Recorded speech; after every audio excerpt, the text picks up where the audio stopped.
Les vents rugissaient, la neige tourbillonnait de toutes parts, et la visibilité était réduite à néant.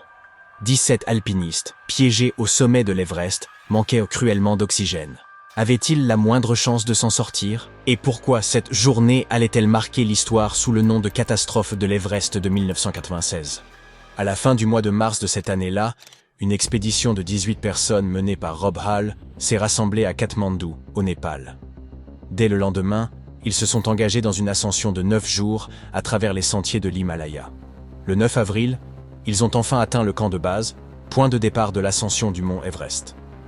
La progression avait été éprouvante, et plusieurs membres de l'équipe souffrirent du mal de l'altitude. Pendant ce temps, un autre alpiniste, Scott Fisher, dirigeait de son côté une équipe de 19 personnes vers le camp de base. À leur arrivée, les deux groupes ont entrepris des exercices d'adaptation pour apprendre à respirer dans un air appauvri en oxygène. Dans l'équipe de Rob, un alpiniste a été victime d'engelures aux orteils, et sa gorge gelée l'empêchait pratiquement de s'exprimer. Dans l'équipe de Scott, un homme a peiné à respirer dès le camp de base et a dû recourir à de l'oxygène en bouteille. L'un des Sherpas de Scott a connu un autre incident grave. Ces porteurs et guides, essentiels aux expéditions himalayennes, sont capables de transporter des charges pouvant excéder le double de leur propre poids sur des reliefs escarpés et glacés. Un adulte en bonne condition physique peut sans difficulté porter un sac à dos chargé du quart de son poids. À côté de cela, les Sherpas semblent dotés d'une force surhumaine. Ils possèdent également une remarquable capacité d'adaptation aux conditions extrêmes de haute altitude, où la pression et la teneur en oxygène sont considérablement réduites. Selon les scientifiques, cela s'expliquerait par une concentration plus faible d'oxygène dans leur sang, qui favorise l'irrigation musculaire. Il est aussi probable que cette résistance soit inscrite dans leurs gènes. Quoi qu'il en soit, l'un des Sherpas d'exception de Scott a souffert d'un grave malaise. Incapable de respirer normalement dans cet air raréfié, il a dû être évacué vers un hôpital, mais a succombé quelques semaines plus tard. Hélas, il ne serait pas la seule victime de cette ascension tragique. Les équipes ont poursuivi leur progression et quitté le camp de base le 6 mai, atteignant le camp 2 dans la même journée. 3 jours plus tard, elles sont parvenues au camp 4, ultime étape avant le sommet. L'objectif était d'atteindre la cime de l'Everest, puis de regagner le camp 4 en moins de 18 heures. Prolonger son séjour à une telle altitude, en particulier sans oxygène supplémentaire, représentait un risque considérable. Pendant ce temps, un alpiniste de l'expédition nationale taïwanaise en route vers le sommet, nommé Shen Yunan, a quitté sa tente sans avoir correctement fixé les crampons métalliques de ses bottes. Privé de cette accroche essentielle, il a glissé et chuté dans une profonde crevasse de glace sur une section escarpée de la montagne. Bien que secouru, il a néanmoins choisi de poursuivre sa descente dès le lendemain, une décision qui lui a été fatale. À ce stade, les équipes avaient pénétré dans une zone où l'air est si pauvre en oxygène que le corps humain peine à y survivre. Certains alpinistes ont croisé une autre expédition qui redescendait déjà la montagne. Ses membres les ont avertis du danger de poursuivre en raison des conditions météorologiques défavorables, mais aucun d'eux n'a tenu compte de cet avertissement. À minuit, le 10 mai, des alpinistes issus de plusieurs groupes ont entamé leur ascension vers le sommet. Chacun transportait 2 bouteilles d'oxygène supplémentaires, sachant qu'elles seraient épuisées à 5 heures de l'après-midi. Ils devaient donc grimper et redescendre sans perdre de temps. Cependant, les Sherpas chargés d'installer les cordes de sécurité ont pris du retard, forçant les alpinistes à patienter 1 heure sur les pentes escarpées. De plus, certains participants, moins expérimentés, ont encore ralenti l'ensemble du groupe.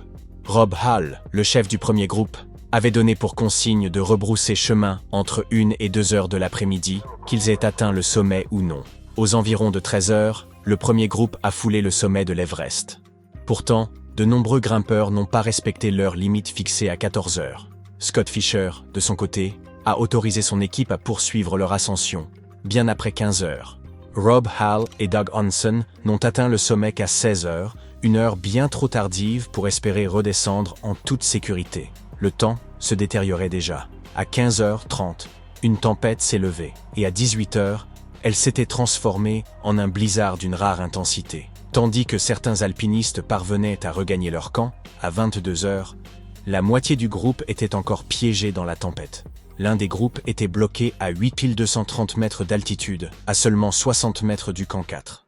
Aveuglés par la tempête, les alpinistes ont choisi de se regrouper et d'attendre qu'elle s'apaise.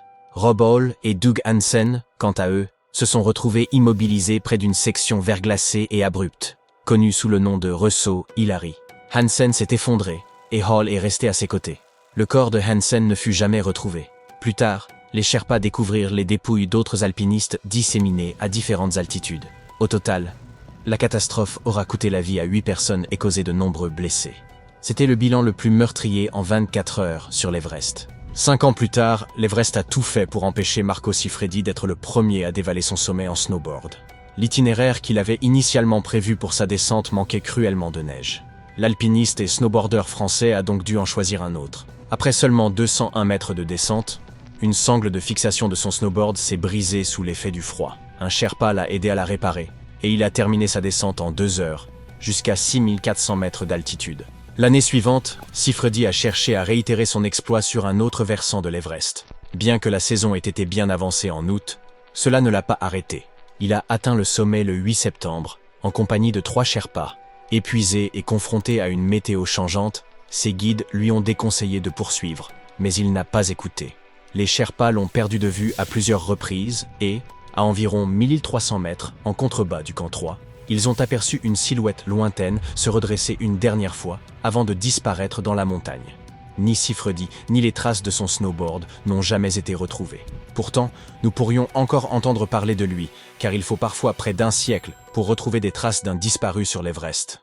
Le 8 juin 1924, Andrew, Sandy Irvine et George Mallory se sont lancés dans une entreprise encore inédite, atteindre le sommet de l'Everest. Mais quelque chose a mal tourné, et les 2 hommes ont disparu dans les hauteurs glacées. Personne n'a jamais su s'ils avaient atteint le sommet avant de disparaître. S'ils y étaient parvenus, ils auraient battu un record qui n'a été officiellement établi que 29 ans plus tard. En 1999, des alpinistes ont découvert le corps de Mallory sur la montagne. Cependant, le cadavre a ensuite mystérieusement disparu. Bien que l'emplacement exact ait été connu, les recherches menées à l'aide de drones et de caméras sont restées vaines. Tout porte à croire qu'il a été déplacé, mais personne n'en connaît la raison. Puis, en septembre 2024, une équipe réalisant un documentaire pour National Geographic a fait une découverte peu commune. Une botte dépassant de la glace sur un glacier bien en contrebas de la face nord escarpée de l'Everest. Le cuir, usé et craquelé, ainsi que les clous en acier de la semelle, indiquaient qu'elle appartenait à une époque lointaine. À l'intérieur, une chaussette était cousue d'une étiquette rouge où l'on pouvait lire « A.C. Irvine », confirmant ainsi qu'il s'agissait des restes de Sandy Irvine. Quelques jours auparavant, en descendant le glacier du Rongbuk, l'équipe avait découvert une ancienne bouteille d'oxygène datant de 1933. Bien qu'elle ne soit pas directement liée à l'ascension de Mallory et Irvine, elle leur a permis d'étudier les trajectoires possibles des objets et des corps en cas de chute sur la montagne. Irvine transportait un petit appareil photo Kodak lors de son ascension, et beaucoup pensent que les clichés qu'il contenait pourraient apporter la réponse à la plus grande question.